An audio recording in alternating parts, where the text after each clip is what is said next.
Hey everyone, Kimberly Guilfoyle here, and welcome to my Rumble channel, where facts come first and where news is done right. And we begin today with more evidence of the Biden administration's incompetence and more questions surrounding spies in the sky. Because after the U.S. shot down 3 objects over the weekend, there is still more questions than answers on what exactly these objects are, the risk they pose, and how many more there might be. After a flurry of activity over America's skies, aviation concerns are rising while officials and intel experts are grasping for answers in the next steps to securing America's airspace. But even the Biden White House doesn't seem to know what's next. Because after Canadian Prime Minister Justin Trudeau said this weekend he ordered the takedown of an object Saturday evening, White House Press Secretary Karine Jean-Pierre appeared flat-footed and rambled through yet another word salad. Watch. Why is the American military shooting something out of the sky over Canada? Because it's part of NORAD. There is the NORAD is part of like it's a what you call a coalition, a consortium, a pact of nations. A pact, okay. Exactly. And so that's why we were able to do that. Again, we didn't do it on our own. We did it clearly in step with Canada. Seriously? That's the best explanation Team Biden can give us on this growing national security story? To not even understand the basic facts. And of course, the main question still remains. What are the origins of these objects? And what is the immediate threat to the U.S.? Why is this all happening now, one after the other? And get this, even Democrats are growing frustrated with the lack of answers to the threats to our sky. Congressman Jim Hines, ranking member of the House Intelligence Committee, said Sunday he has real concerns about the Biden administration's transparency. Take a look.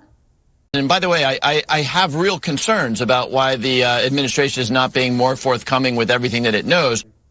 And while the shooting down of these objects is dominating the headlines, we now turn to a terrifying story out of East Palestine, Ohio, where residents are fearful to return to their homes after a train derailed containing hazardous materials.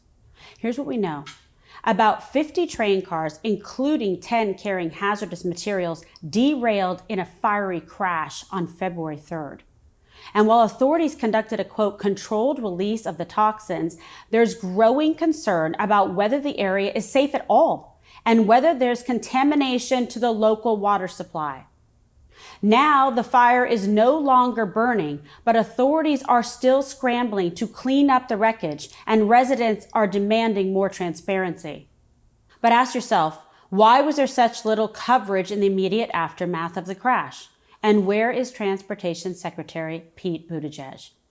His silence could not be louder. In a recent slate of interviews, he wasn't asked one single question on the matter.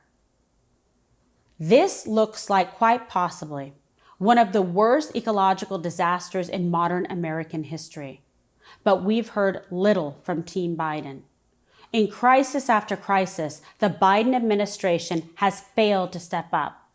Whether at home or abroad, we're seeing one bungled response after another. For example, on the border, chaos continues to unfold, even as the Biden administration tries to tout progress. But again, even Democrats aren't buying it. Even failed far-left former New York Governor Andrew Cuomo is sounding off, saying that Biden opened the border without a plan in place and added that the White House doesn't seem to understand the consequences of their actions. Isn't it interesting that once these high-profile Democrats are out of office, they're willing to be honest about what's been obvious to the rest of us from the start? That Biden's policies are failing on every front, and that these self-inflicted crises are showing few signs of getting better. Because where Democrats are in charge, Americans' quality of life is plummeting. And nowhere is that more apparent than in the city of San Francisco, where Mayor London Breed is actually admitting that the city's downtown, quote, is not coming back. And while she's trying to blame the pandemic, The fact is that as San Francisco has allowed crime and homelessness to spiral out of control, people simply do not want to live there anymore. A recent study revealed that among major cities, San Francisco had the weakest recovery, with economic activity just 31% of what it was in 2019. It's incompetence across the board, from the federal level to the local level and to everywhere in between. Democratic governance is failing to deliver for common sense Americans. And it's why platforms like Rumble are so important to shed light on all of it.